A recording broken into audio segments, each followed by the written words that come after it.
Hey, folks, it's Mitch Hill. Guess what? It's that last angry DJ guy, Mitchell K.C. Hill, as it says here on my lower third. I'm the old guy that was in the golden age of broadcasting back in the 70s and 80s, and I'm trying to find my relevance today in the what year is it, Alex? 25? I lose track. It goes in one ear and out the other. So we're going to have a fun show today. We invite you to ask questions, and to get all the details on that, here's my fellow producer and co-host, Mr. Alexander Knight. Jump in there, Alex. Good to be here, Mitch, for episode 80 of The Last Angry DJ. If you're just tuning in and you haven't seen the show before, this is the show that intersects old media versus new media. We interview luminaries in the world of broadcast, but not limited to just terrestrial radio. We talk to YouTubers and podcasters as well, because unlike Iron Chef, it's not about whose industry reigns supreme. It's about discussing the ongoing challenges that we all have to deal with day to day as our industries evolve. And I'd like to also introduce another member of our panel, Mark Giuliani, who knows a little about radio. How's it going, Mark? Hey, Alex, Mitch, Ray, how are you all? We hope that you guys enjoy the show. We want everybody to ask some questions. You can ask those questions at ask.thelastangry.dj.com. Mitch? And, you know, if Mark looks and acts sincere, he is sincere. Just so you know, he is our relative, what do I call you? The social arbiter of our program. He keeps a straight face for whatever we're doing. And he also owns a couple of radio stations, so that's good to have. So we are the Last Angry DJ. We're going to talk about all the things in media. And our very special guest today is a good friend and somebody that has coached me. So if you have any beefs, this is the guy to have a beef with. Rick, what's your name, Rick? I'll never forget. What's his name? Ray Franklin. I did that on purpose. Ray is a good friend, and he is a presentation coach currently, but he's had a very, very deep career doing everything, including radio. So essentially, Ray is the last angry DJ times two. So, Ray, thank you for being here. We got plenty of questions lined up for to be asking of you. So, why don't we just sort of start in the beginning? How did you get started in media and broadcasting? That's a good place to start, and we'll just we'll cover that briefly. Like a lot of people, I started volunteering and hanging around the radio station and going to their special promotions and helping them pull cable and do things at various events. And then I got to hang around in the studio doing odd jobs. It's a classic story. And it's a story we see played out over and over again. A guy did the same thing. I was a gopher. Yep. And you were a gopher at WQAM in Miami, right? Right. And I think it's a great story for people to understand that volunteering and training and interning, it's all a good exercise, and you learn something. Something might catch on. In my case, they had heavily promoted DJ, very expensive guy, and he didn't work out. And after the third day, the PD said, "See that kid down the hall? He's going to take your place. You're out of here." We all know in radio, you're only good as your last screw up. And so I sat down the next day and started doing 6 to 9 in the mornings for the number one radio station in Miami, rock and roll, WQAM, and had a great run for about 18 weeks until they found their replacement. But I continued doing sock hops and parties and events with them. And I even got to drive the solid gold GTO to school because I was on a, it was pretty cool. And then I'd go to the roller rink and spin records and give away expensive prizes to only girls that were dancing, because boys didn't dance that age at that time. And it was a good experience because I got, trial by fire. Got a chance to work other stations as life went on while I was in college, then transitioned into broadcast TV and had a good time there. Good run, number of fun things to do, from audience warm up on a daytime game show called Honeymoon Race. Can you remember any of the warm-up spiel that you would do? Well, it was not as good a patter, perhaps, as I've learned in these days. But my job was to keep the crowd going because this was a show called Honeymoon Race. This was in the period where we took over a Sears shopping mall on a Sunday. This is back when malls were closed on Sundays. And they would drive around. The couples who were competing would jump into a golf cart and drive through the mall and jump out and do various beat the clock stunts. So they'd assemble things or tear them apart or that kind of thing. And there were hay bales everywhere because they were, smashing into store windows and things like that. And there was a lot of downtime because the truck that was being used then was just, certainly by any standards, Spears Malice, who was the engineer at the CBS affiliate at the time, had a remote truck, and Gleason used it. A lot of people used it in South Florida, but we had a lot of downtime. So my job was really to try to keep the audience. The truck that Ray's referring to is a vernacular for it's a large vehicle, an OB vehicle that has all the TV gear in it, the switchers, the color, the audio, all that kind of stuff. So you drive up to where you did a show, and you'd run that Tri-X or whatever the stuff was back in the day to the cameras, and everything was happening outside of the truck. Everything that was inside was being switched and adjusted and happening. And by the way, a small bit of trivia. Alex, you know what they called it when a store was closed on a Sunday? It had a name. Sunday. Yeah, Sunday was a thing. Tell me. It's called the Blue Laws back in the day. Now, Ray will remember that, but they had a thing called the Blue Laws where you couldn't have, well, here in the U.S., I don't know if they had it in Canada too, but a lot of businesses would close on Sundays out of respect for, I guess, your church or religion or whatever it was. Ray, did I get that correct? You got it, absolutely. And that's what the show started as Supermarket Sweep, and then was closed down, and this show lasted 13 weeks. And it was fun to do. And then it was replaced by another show that I did a little bit of work on, which was called Something Island. It was shot off Fantasy Island? No, it was Bust the plane bust. It was shot on the beach front property of a hotel in Singer Island. And that hotel happened to be owned by John D. MacArthur, who ultimately became my first TV news boss because he owned a small TV station in West Palm Beach. And I joined there after college as a TV reporter. Wow, I would have thought you would be at the Fontainebleau. Did I say that correct? The Fontainebleau. I had two extremes at the Fontainebleau, of course, because I did do some interning work at the Surfside 6 surfboat that was a houseboat, that was outside of the Fontainebleau, parked across the street. And it was in the TV show, but at the time I was there, it was the radio studio for Larry King's overnight show.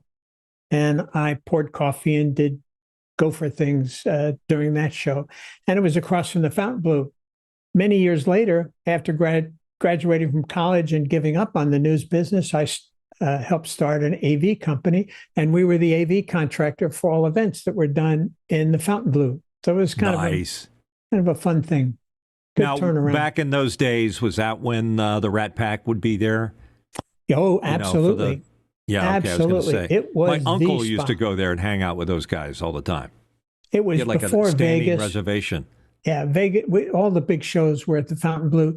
Some at the Doral next door, but this was all classic Miami Beach history, and it was pretty significant in the 60s and 70s. Yeah, last time I was driving through Miami, the Fontainebleau is still there. It's not only there. They've added a giant tower for extra rooms, but the ballroom is still there, and it's pretty cool. The showroom, I don't know what they've done there. I haven't been in the showroom, but it was the room where all the Dean Martin, all of the big stars were back then. Sammy Davis, and they would come across after their show. They would come across to do the Larry King show. And so they were guests. Yeah, they were guests on his show. It's kind of a good natural thing. That's how Larry got to know a lot of these people. What was the timing for when Jackie Gleason started doing his show from there?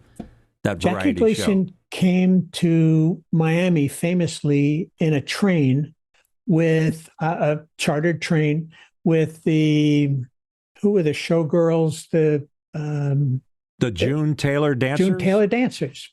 How did I know that? Yeah.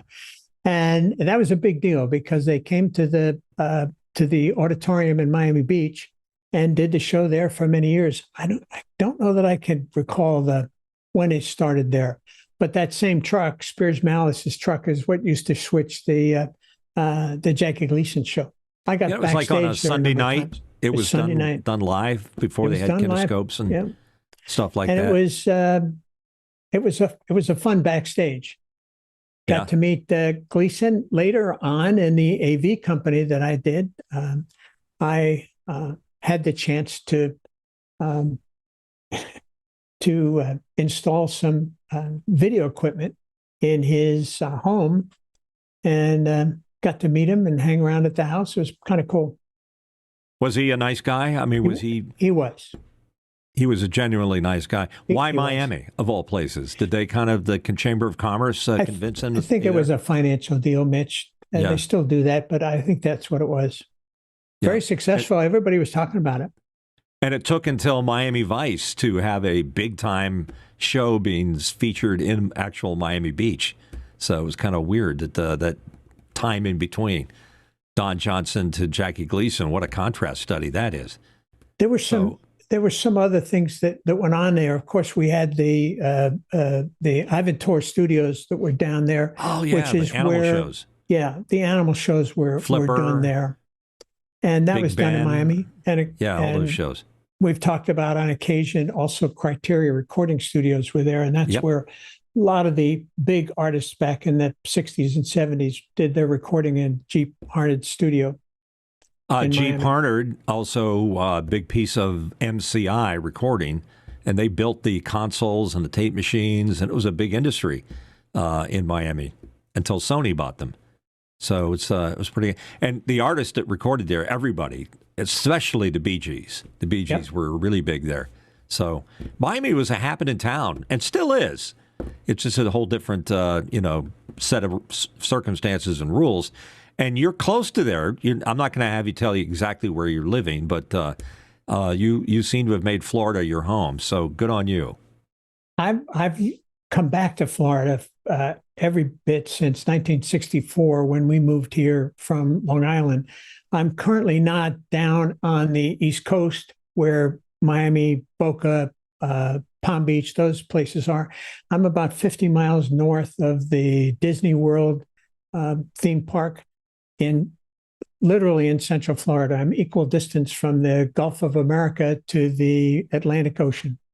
Yeah, and I used to fly to see my brother in Winter Park before the amusement parks went in, and it was used to fly into what was called MCO, and it was a Air Force hangar that you used to fly into. It's nothing like the Orlando airport is today.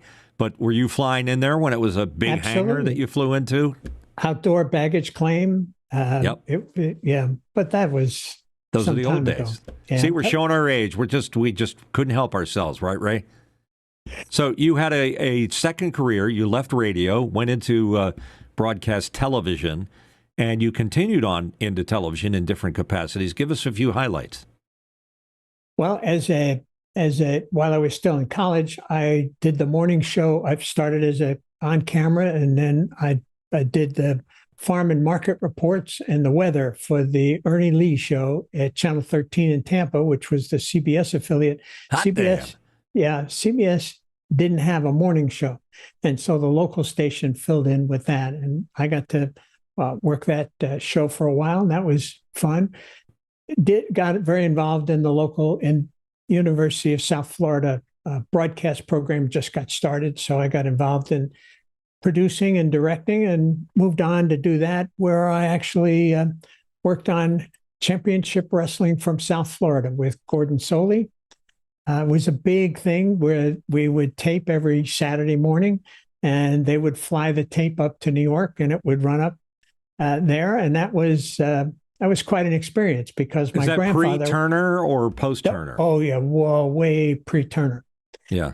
This was back when wrestling's always been a regional business, Right. and this was the Florida Georgia franchise, and Gordon Soley was the host, and so it was championship wrestling from Florida with Gordon Soley, and it played in the New York market. It was pretty fun, and it was a 2-camera shoot, and I started at my first job was on the high and wide camera, Right. that was on a pedestal so that I could look eye level to the stage. It was a ring, but we call it a stage, and that was my perspective. And my grandfather, I used to sneak upstairs and watch my grandfather watch that show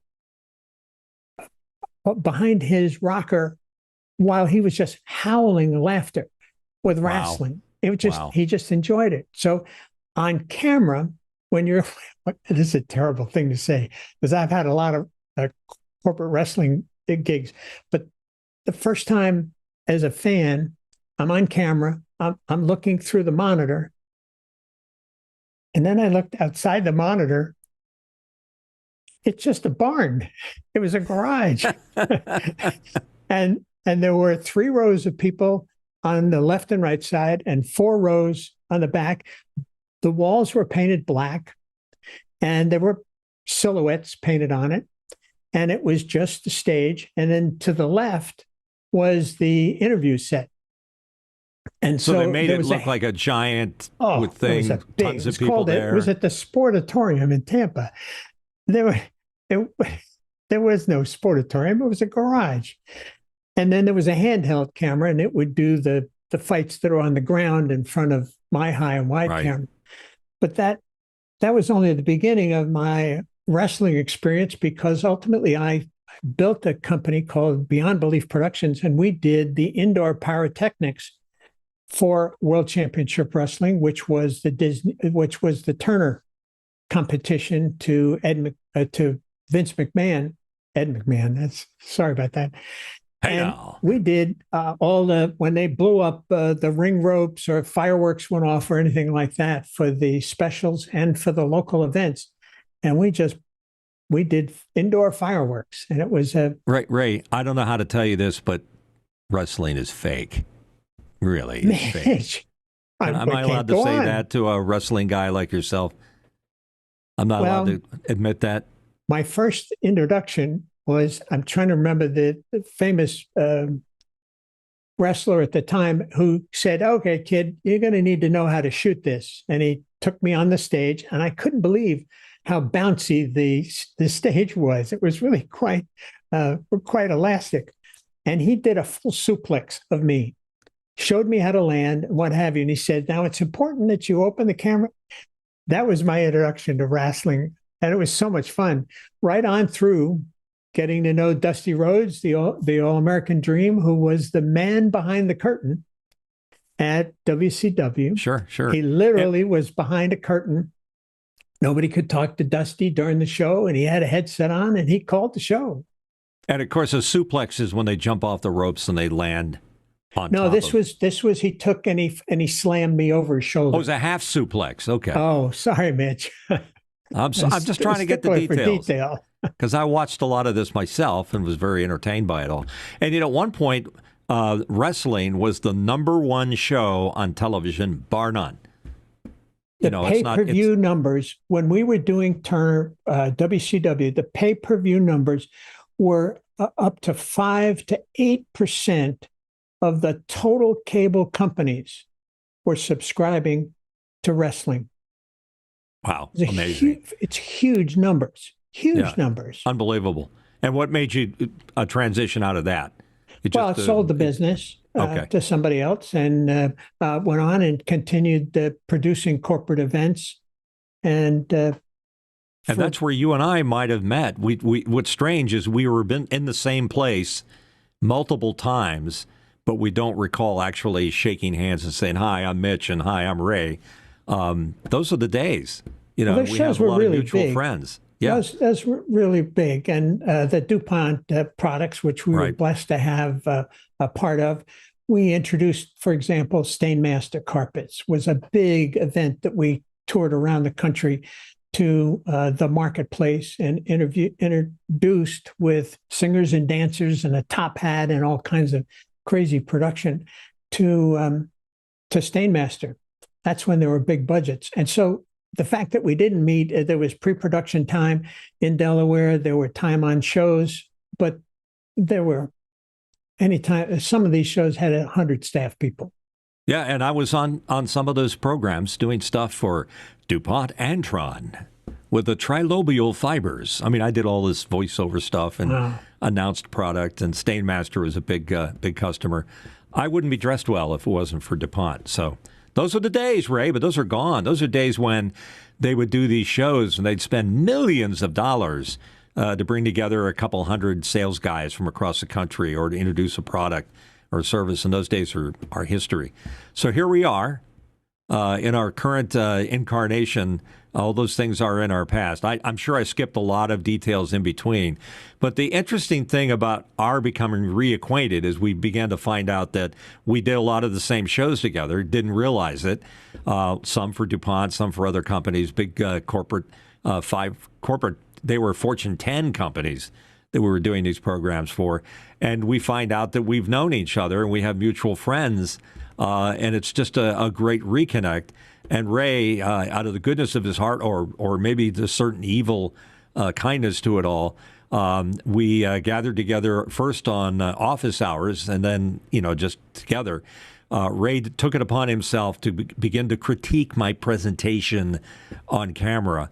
And every good thing, I'm not going to say bad thing, every good thing that I do as a presentation goes on this podcast is because Ray has coached me through how to do it. Most of it had to do with make eye contact with your audience because there are people out there watching you. You don't, sort of have a conversation like this. If you're with somebody, you make eye contact. And how am I doing, Ray? Have I listened to some of your direction? Am I doing a relatively good job?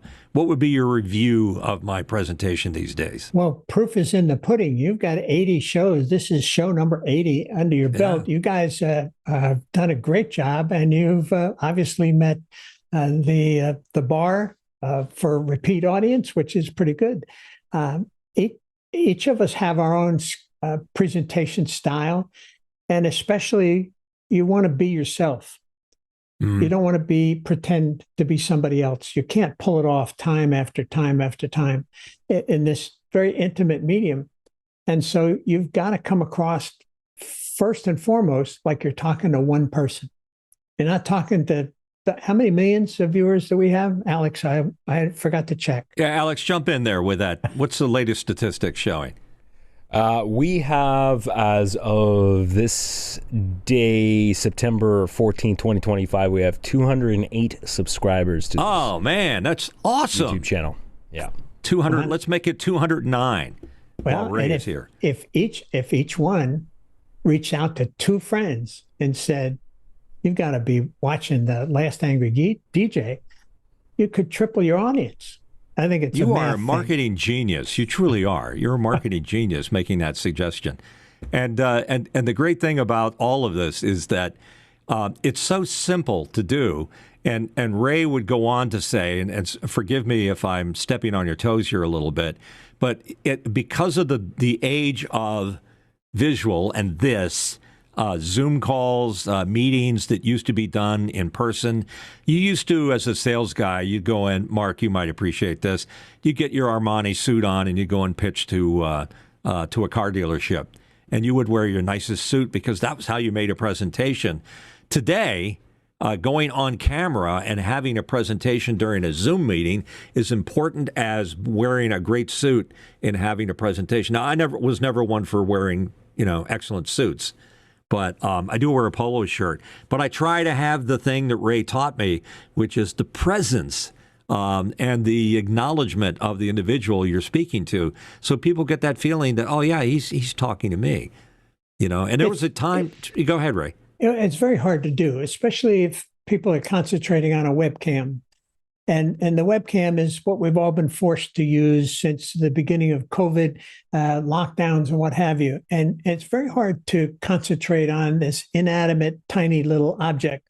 And so that's what got me involved with this device, which is called Ivy. And it is a combination of a teleprompter and a sound system and microphones and everything all in a nice package. When you're using a teleprompter type device, like I'm using on my desk, you actually see yourself and you see the other people. So you're more intimate, more engaged, if you will, than you would be if you're looking at a webcam. That was invented by a world famous ophthalmologist who during COVID was giving lectures, because he was a professor as well, giving lectures and recording them while looking at a webcam. And he started out with cardboard, and he ultimately built this device, patented it very nicely. But that gives you the reinforcement that I'm actually looking at you. And that's what makes it so much easier. It's like your eyes follow me across the room when I move from one side to the other. He's watching, and that's true. I use a teleprompter, but not the same device that Ray is demonstrating. But it's essentially the same thing. I've got this screen right in front of me, and right now I see myself. And if Ray were to start talking, I'd see him, and I would be making eye contact. So that's so very important. And let me just take a moment to bring in our other two guys here, because I've seen both of them come from relative neophytes to the presentation part of it, to being solid professionals. Like Alex, why don't you pop in here and show yourself? You've done really well in the couple of years that you've been off office hours as a reader, as a co-host on this program. You do all the things that Ray's talking about. If you feel that when you're there and you're talking, especially when we do this two-up thing, we're able to. Whoops, let me look in the right direction. Able to have this conversation. Was it hard for you to make that transition? Yeah, over here. Was it hard to make the transition from what? From always having to look at the prompter or making eye contact. Yeah, well, I don't have a teleprompter, but I tried my best to get. I've got a large 40-inch LG quad display, so I've got zoom in one of the lower quadrants on the left, so it's just to the left of the camera that is directly in front of me. So my eyesight, my eye line tends to wander slightly to the left, but I try to do the best that I can to get that direct eye contact. Maybe at some point I'll get a teleprompter, but I'll have to reconfigure all my monitors. But I realized how important it was, though, after just being a passive observer of a show like Office Hours, where a lot of people on that show, like you, Mitch, and like Alex Lindsay, and like a lot of other people, come in on that show with a teleprompter. And I realized that, it's when we have conversations in real life, we tend to make eye contact, and that is a visual cue that somebody's like, I'm paying attention to the words that you are saying. I'm fully engaged. I'm present in this conversation, as opposed to, if I was on my cell phone, I'd be like, oh yeah, looking around, yeah. And it's obvious that someone's not paying attention to you. In lieu of a teleprompter, and I think Ray's got it ready. Ray has another solution. I patented this, and for a mirror. This is actually the original. Alex, the trick is this, and you described it. When you're talking to somebody face to face, it's rude to look elsewhere. You're actually engaged. You're looking at the person face to face. We are where that webcam is, and the parallax is such that we know you're not looking at us. We know you're fudging it, because here's what we see. The shifty eyes. And you try to do it without your head moving, and it makes it even more conspicuous. So just take it's a training thing. Just say, hey, if I'm going to talk to these people are there at that little webcam. That's where the people are. Alex has a disadvantage, and I'll say it because it's better if I say it than he does. and that is he switches the show. Understood. So he's got a lot of other stuff going on in the room he's got to be looking at, and that's why he has the big screen. But and he does Ray is it absolutely very correct. well. If you want to engage with somebody, you have to make eye. It's the same way if you were having dinner with somebody, or in a room full of people, or a room of people, and you were addressing someone. You're going to look at it. You're not going to go like this when the person's right there in front of you. So those are all important things. So you're doing the best So you in other words, I shouldn't be doing the show like this. Is that what you're saying?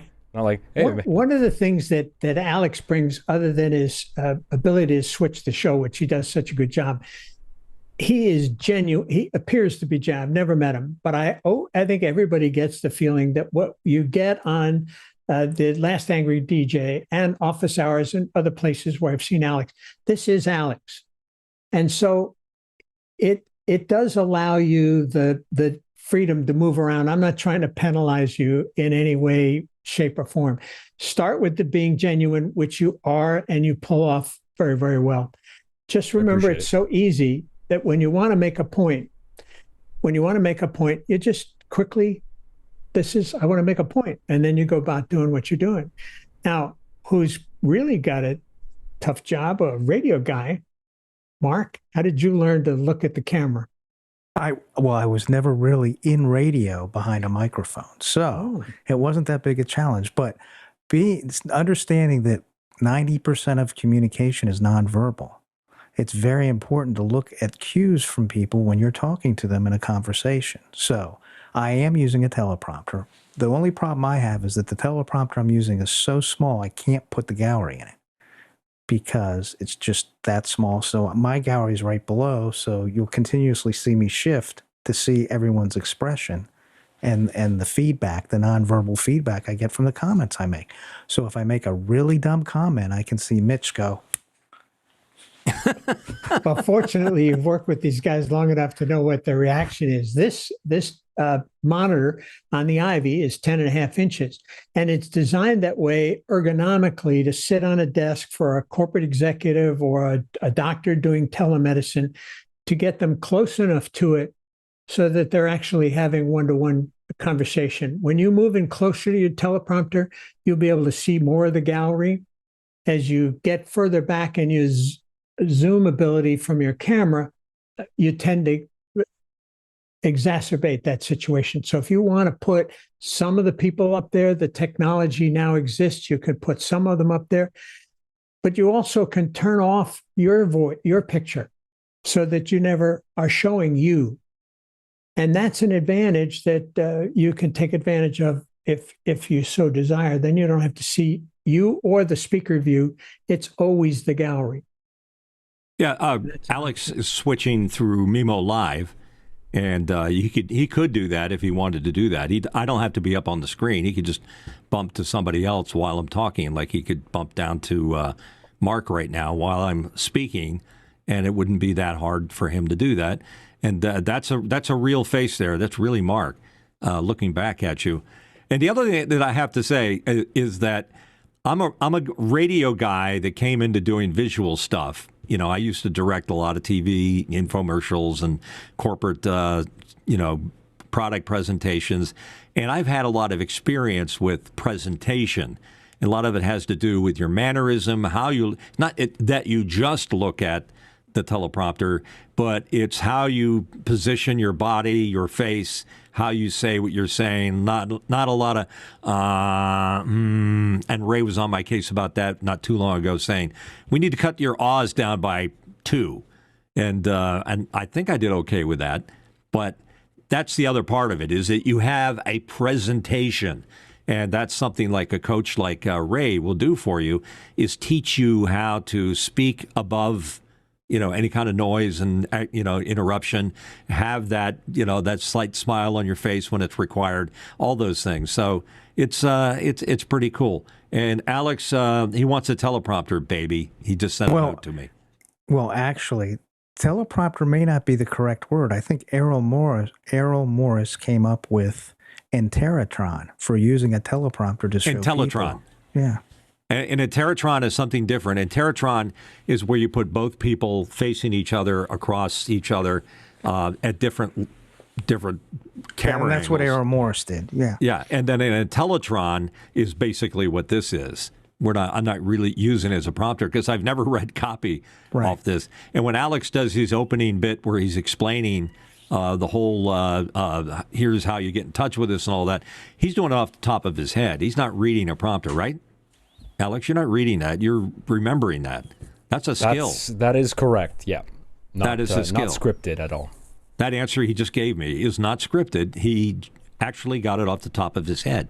So he's doing a good job with that.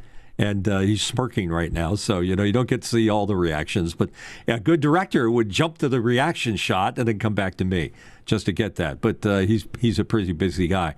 Am I covering it, Ray? Am I kind of scratching the surface of what it is you do? Because you got to mold some serious clay when you're talking to a CEO of a corporation. You are indeed. And first of all, nobody gets serious training in college or university or what have you. For the average graduate, does not have any speech or presentation training.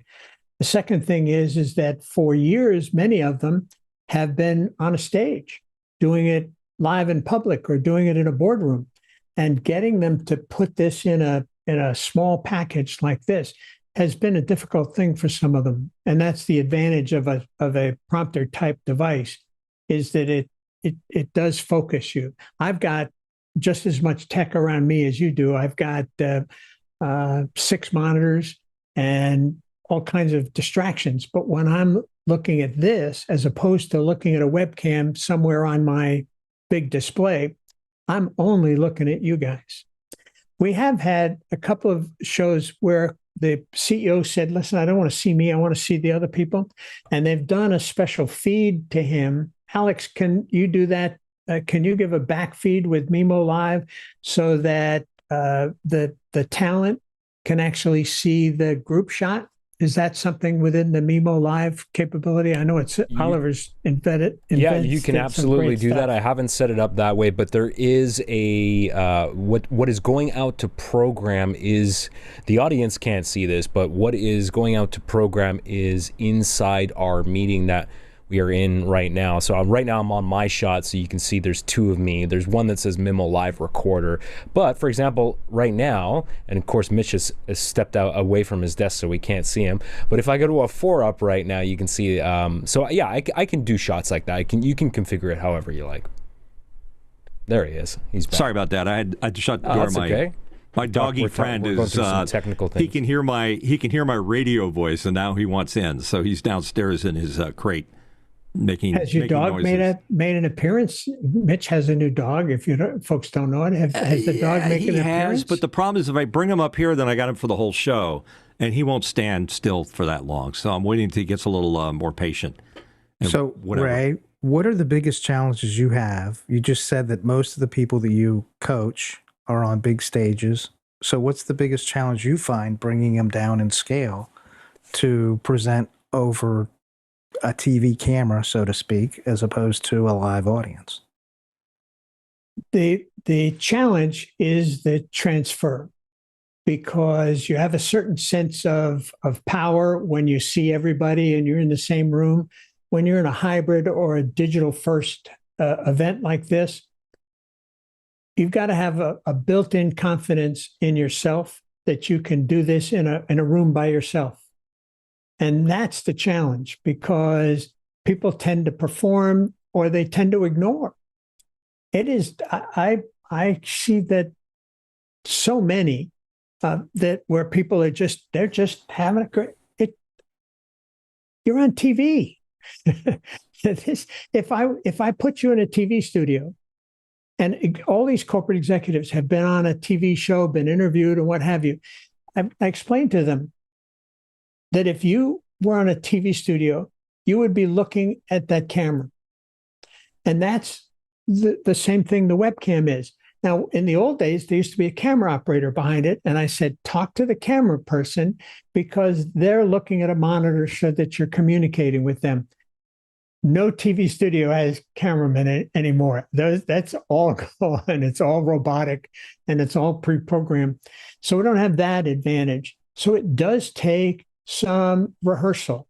It takes some recording and some going over it just like I've done with Mitch and many other people. You got to play it back for them because they don't have the. I don't know whether it's not self-awareness, Mark. It's something that allows them to emote it to an inanimate object. And the minute they do it to something else, it's distracting. When the show goes on, if you're a professional, you may be, in a conversation like this, sort of, mellow like that. But when you go on camera, you're aware of your facial expression, your position, your shoulders, the position they're in, whether it's your good side or your bad. Here's my bad side. Your good side. You present. That's what it really is called. And I've learned that from the beginning, being in broadcasting, and that's a learned behavior. You just can't instantly get it. The other thing is little things like a lot of times when I had a CEO on a stage and I was directing, they would get comfortable or they'd start getting a little nervous and they'd start pacing back and forth. That's the worst thing they can do because now they're in and out of the frame. You're trying to track them with your robotic camera. You have to sort of convince them up front. Please, here's your mark. Please, if you have something you want to say, do it. But if you're walking back and forth, addressing the crowd, great. But if you got an important point, make sure you get back on that mark and get the camera in your face and do it. Right. The worst part about that, and that is that they're walking in front of a projected background. Yep. And so what happens is, as if I keep this camera shot on you, only thing that moves is the background. So if there's words or pictures, and all of a sudden you're making us seasick. So stand and deliver, your feet shoulder length apart, swivel at your hip. You don't have to walk 5 steps over there, 5 steps over there. If you've got a 1,000-person audience, you're not getting any closer to anybody. And they all end up with a pattern that then becomes destructive. Because the audience is not how many steps. I mean, Mark, you're shaking your head. Well, yeah. I mean, the difference really is when they're in a studio, even though there's no more cameramen, there's a tally light. And they know to focus on that tally light because that tally light's going to move from camera to camera to camera. When you have a webcam, there's no tally light. They get caught up in all of the technology around them trying to tell them what to do. And so it's hard to look directly, even if you have a teleprompter, it's still hard. You're still distracted by everything going on around you. And so, I mean, I can see where it's just really challenging to have these people who have done it for so long. I mean, we get this when we do radio and we bring people in over video. Oh, yeah, I do this all the time. Or I do this on the big networks. Well, you've been doing it wrong all the time. And you've been doing it wrong on the networks wrong. I mean, I can help you if you listen, but they don't want to listen. Mark, one of the things you don't give talent, CEOs otherwise, never give them a swivel chair. Right. This is the worst thing on a talk show. Yeah. Is like people, they get bored or they forget themselves and they start swiveling while they're talking. That's just give them a stool. This is probably the best thing you can do, but never a swivel chair. It's probably dangerous. Best if you just strap down that CEO so they can't move. Yeah, put them in a straitjacket. That would work best. Exactly. And you know what? Some are good. Some are better than others, and I'm sure Ray's had plenty of opportunities to acknowledge this. Some are they're like frickin' ballet dancers. They know how to do it. Like Tony Roberts, He knows he knows where all the cameras are. He knows what look to get at the right point, and he's brilliant at doing that. Maybe even Steve Jobs. But when you see somebody trying to copy somebody else, they do a horrible job. Like Tim, what's his name? Who's head of Apple now? Tim Cook. Tim Cook. He just figures himself as a Steve Jobs wannabe, and I'm sorry, but I look at him and I say, You're not doing it. You're not cutting it. You're not Steve Jobs. Why don't you just relax and be yourself? And that's probably what Ray would say. But Ray's here, so Ray, speak for yourself. The proof is in the pudding. We have to record these people. We have to do rehearsals, and we have to do multiple rehearsals. I do speech training one-on-one. I can't teach this as a group activity. There's 2 things that you have to have when you come to hashtag presentation coach Ray, put the word in, and everybody's got to have a hashtag. You have to be a content expert. So you're recognized as a content expert. The second thing is you have to have a date and time to give your presentation in a finite amount of time where you are now really interested in perfecting this and doing it. So if you don't have that, this is not general knowledge that I teach. This is specific knowledge that if you practice within that period, you're able to do it. I had a very big corporate client called Vice President of Marketing. We have a huge product we're going to unveil in front of 3,000 people in Hong Kong in 6 weeks. And the engineer that designed this product and lived with it with a team for 2.5 years, he's got to be there because there's a scientific reason why this product is so good. Ray, you're not going to be able to teach him anything, but he's got to do it.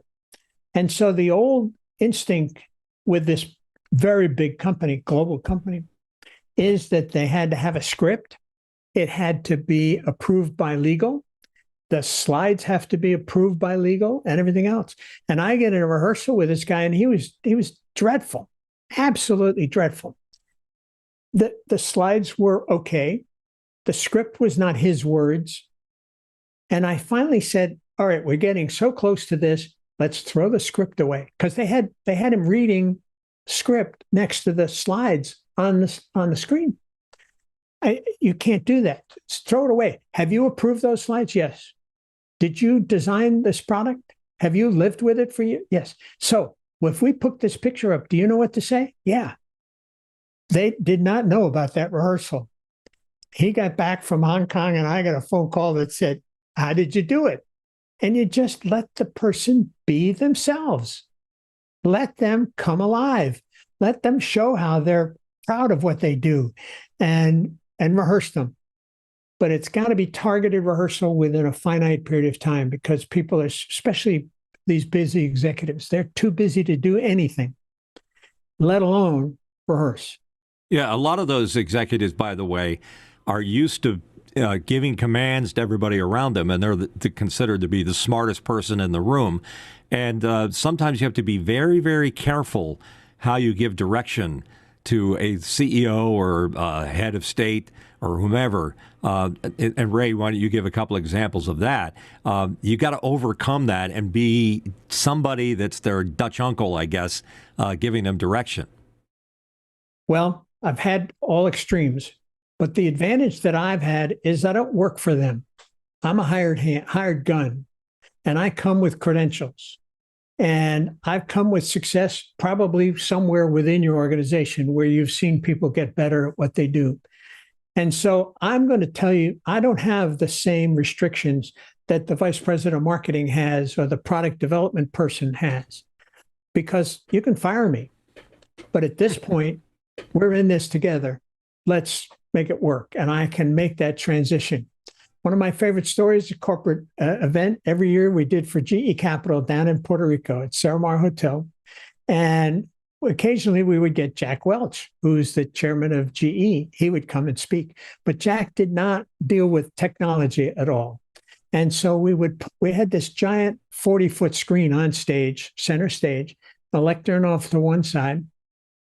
And he liked to walk around, but he also had to have easels. So we had 4 easels, 2 on either side, flanking this giant screen, and cameras that could zoom in to what he was writing so we could actually project it to the audience, because there was 800 people from all over the world back there. And he's writing, and he's getting ready to go to that one. And he starts writing on the screen because the picture on the screen was so good. That screen was very expensive, and he paid for it. Because it was just he was writing on the iMac screen, not just wasn't an easel. I get it. That's funny. It wasn't funny at the time because we were in Puerto Rico and replacing it for the next presenter was virtually impossible. So I've seen them all. I've had wonderful experiences. My greatest experiences is the junior product manager who was hired with no interview skills, no presentation skills. It's, can you do this? Can you manage that? How are you with people? All of that. Never asked. Well, 2 years later, that product that they have marshaled is now going to go public. And they have to present it to the sales force, the all important, or to the marketing people or the customers. And these people have no idea how to do this, and they're scared to death. Those are the people that are the content expert, and they have a deadline, and boy, they love to be successful. And they are the biggest success that I have is be yourself. Don't try to be somebody that you're not, because half these people know you, and they're going to say, that's not really him. Now it's an avatar. That's not really him. Be yourself.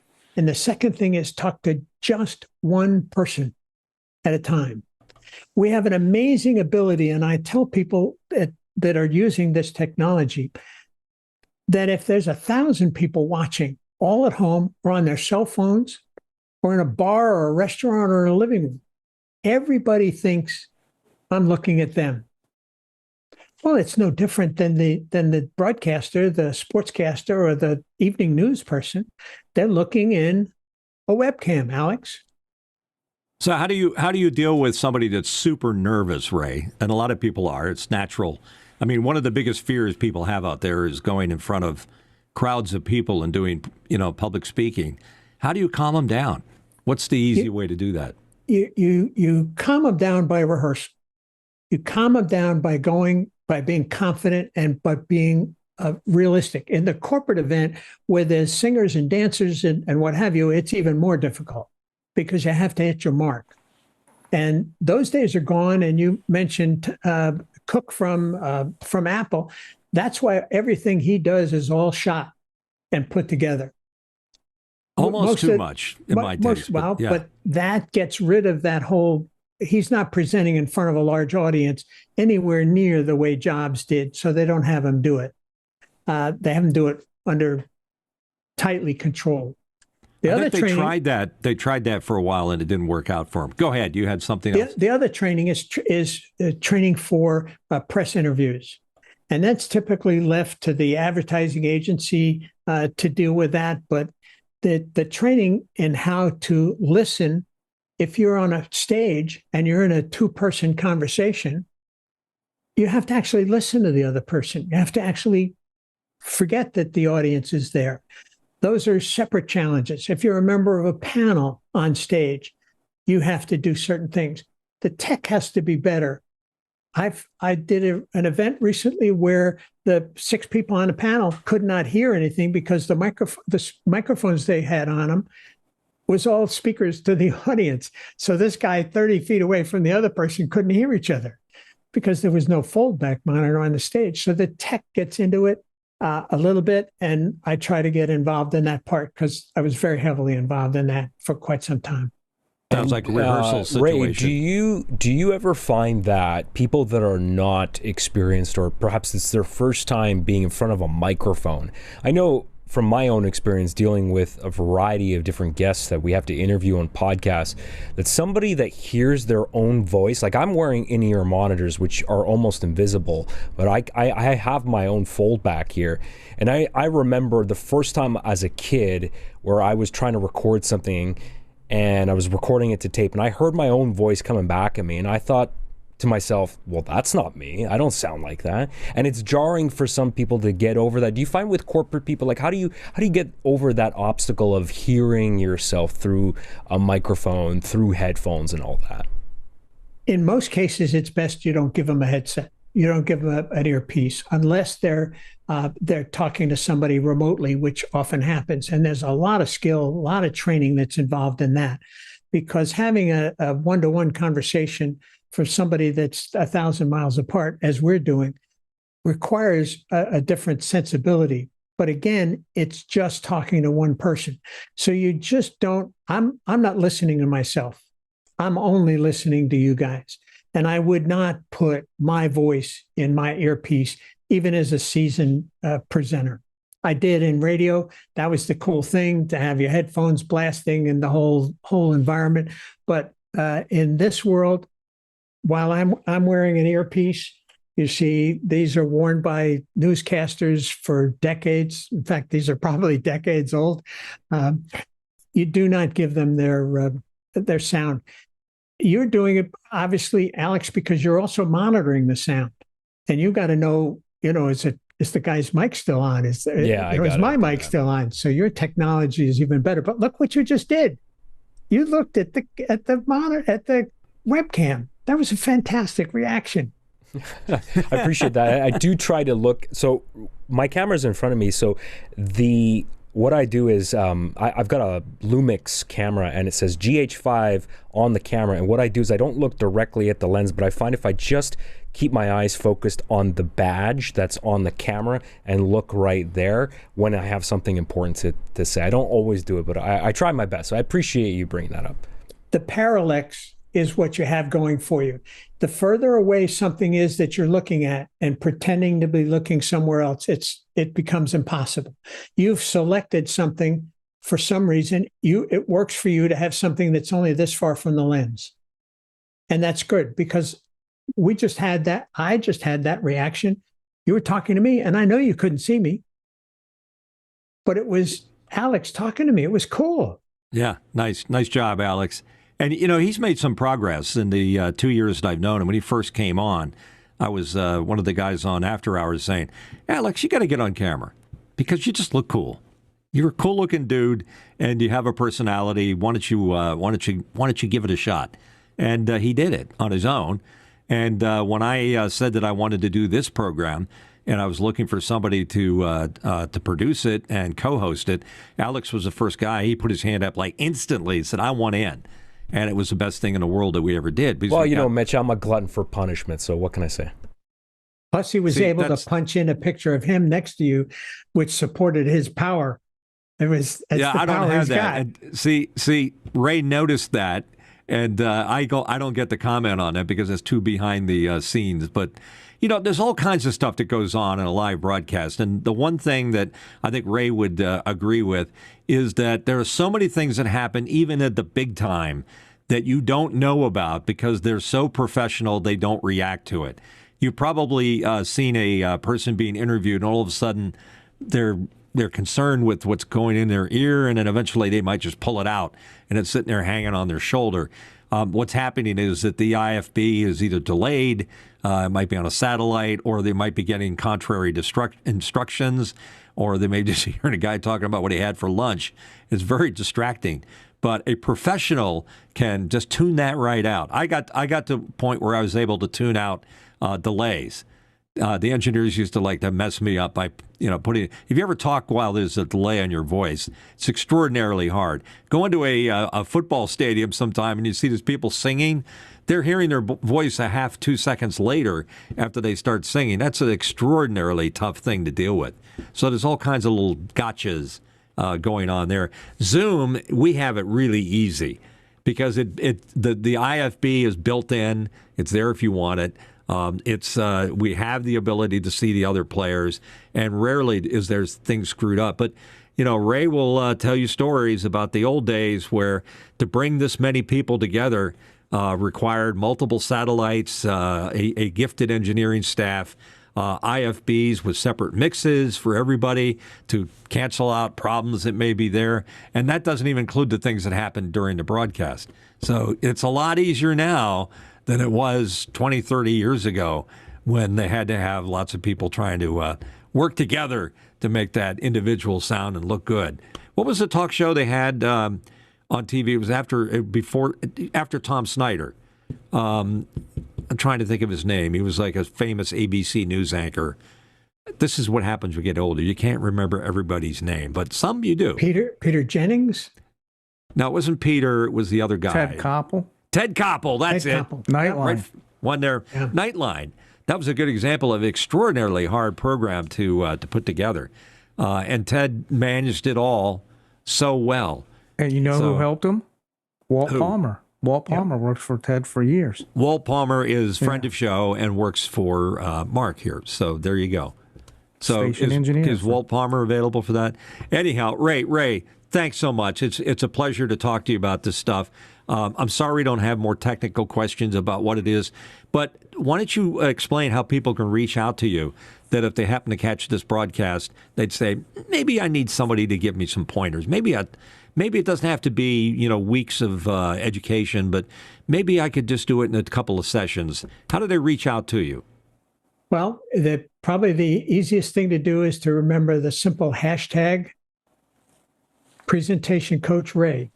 If you search hashtag Presentation Coach Ray in virtually any, you're going to find hundreds of articles and various things that I've participated in. But you can, that's the best way to reach me, is to do there or to go on LinkedIn and reach out to me.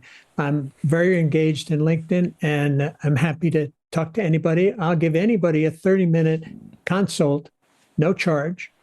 And I also wrap it up quickly. I also don't bill people. My individual policy is value for value.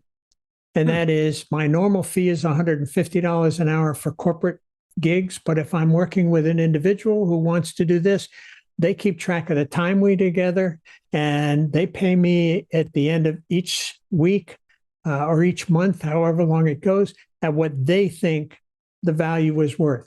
So I don't bill people.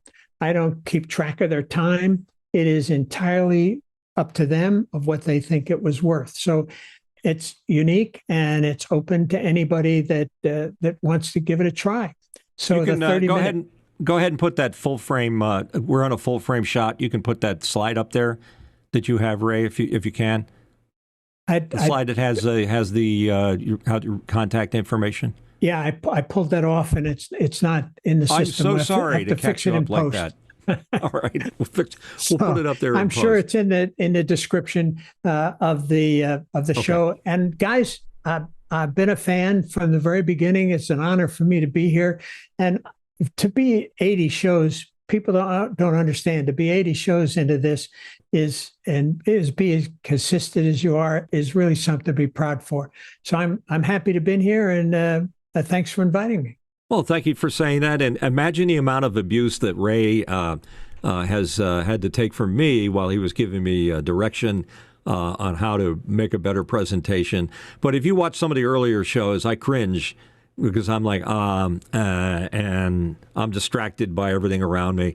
It takes a while before you get this done. Even with whoops, see, I hit the microphone. I'm doing all kinds of wrong things now. So I'm reverting back to my earlier stages. What are you going to do? Alex, how do people reach out to us if they have comments or questions about today's show and maybe future programs?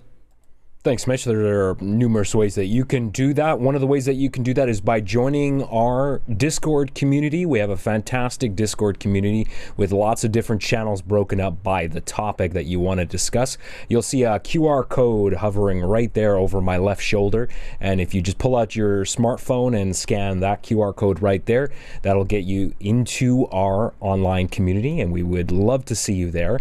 Also, there are other ways that you can watch this show. You can watch it on YouTube, subscribe, share it with a friend. Ray mentioned that earlier. We would appreciate it. Of course, if you don't want to see our faces on camera, of course, this is also available as an audio podcast wherever you find your podcasts. I will just mention some of the platforms we're available on: Apple Podcasts, Spotify, TuneIn, Stitcher. You can ask your Amazon Alexa device or any smart device to play The Last Angry DJ. That's what this podcast is, and it will play there as well. You can also support the show by going to patreon.com/thelastangry.dj. That's patreon.com/thelastangry.dj and become a coffee supporter at $2 a month.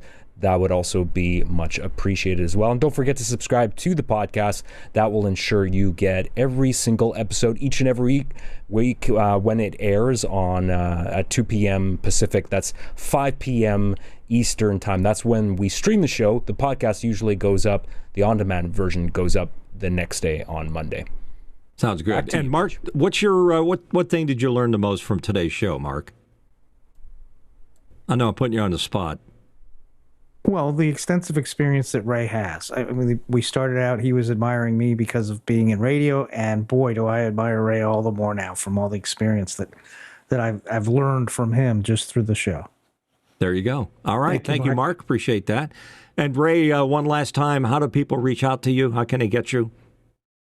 Just try to find hashtag presentationcoachray.com. No, just Presentation Coach Ray. Got it. I've just too many.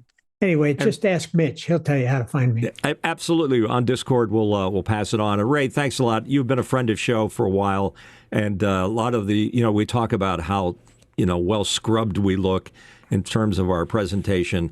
Ray has a hand in that, and he will continue to have a hand in that. So Ray may be an older gentleman, but he still has a lot of knowledge that's worth passing on. So, Ray, thanks again for being here. He's got a great sense of humor. Also, Ray advises me on other matters, dog choices, girlfriends, whether or not I should be going out with them or not. And he wants an update, unfortunately, in some kind of detail that I'm not prepared to give. But I believe the show's over, Mitch. Are we still recording? Yeah, we've gone too far already. Ray, go out and have an ice cream cone on me, okay, pal? Thanks so much. Thanks, guys. Peace. All right, folks. Be careful out there. We'll see you next week. Swagger down the street with your red lips and funky beat. You better hold your head up to the sky. I'm gonna roll with you till the day I die.